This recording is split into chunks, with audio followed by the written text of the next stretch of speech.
सरकारने रस्ता बनवायचा भ्रष्ट सरकारच्या नावाने उद्धव साहेब तुम आगे बढ़ो, उद्धव साहेब तुम आगे बढ़ो, शिवसेना शिवसेना। परवा एवढा मोठा अपघात झाला फक्त रस्त्यामुळे गाडीचा दोष नाही, 2 वर्ष सिरियस येतात। 50 लोक मोटरसायकल पडले खाली, 50 पेक्षा जास्त पाय मोडलाय। भ्रष्ट सरकारचं करायचं काय, भ्रष्ट सरकारचं करायचं काय, शिवसेना शिवसेना।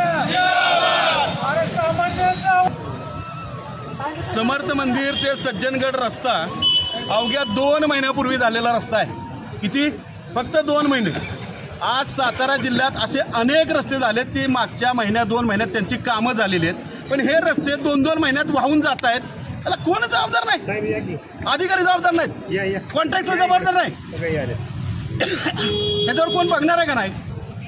परवा दिवशी या ठिकाणी एक मोठा अपघात झाला, त्या अपघातात 2 पेशंट आज सिरियस आहेत, त्यांचा जीव जायची वेळ आली आहे आणि तरी सुद्धा शासनाला जाग येत नाही, प्रशासनाला जाग येत नाही।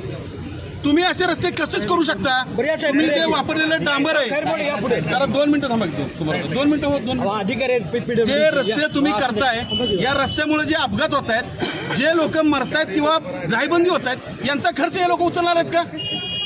कॉन्ट्रॅक्टर त्याचे पैसे देणार आहे का?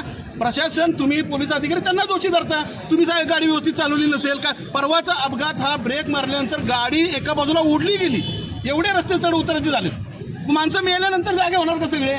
आम्ही लोकांनी हेच धंदा करायचा का? आणि तुम्ही आमच्यावरच केसेस घालायच्या परत, तुम्ही रस्ता अडवलाय म्हणून। हे चुकीचं चाललंय सगळं। या शासनाचा करावा एवढा निषेध कमी आहे।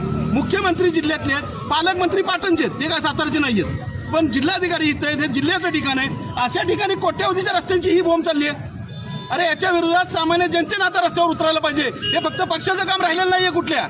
आमचं तुमच्या माध्यमातून सगळ्यांना आव्हान आहे की जिथं असा भ्रष्टाचार दिसेल ना, लोकांनी तिथं रस्त्यावर उतरा। तुमची भूमिका सांगा आजची। आमची भूमिका स्पष्ट आहे, या कॉन्ट्रॅक्टरवर कारवाई झाली पाहिजे, संबंधित अधिकाऱ्यांवर कारवाई झाली पाहिजे, आणि हे जर झालं नाही तर शिवसेना याच्यापेक्षा तीव्र आंदोलन करेल, आणि त्याला पोलीस प्रशासनानं आमच्या अंगावर गाड्या आणू दे त्यावेळेस तरी आम्ही मागे हटणार नाही। शिवसेना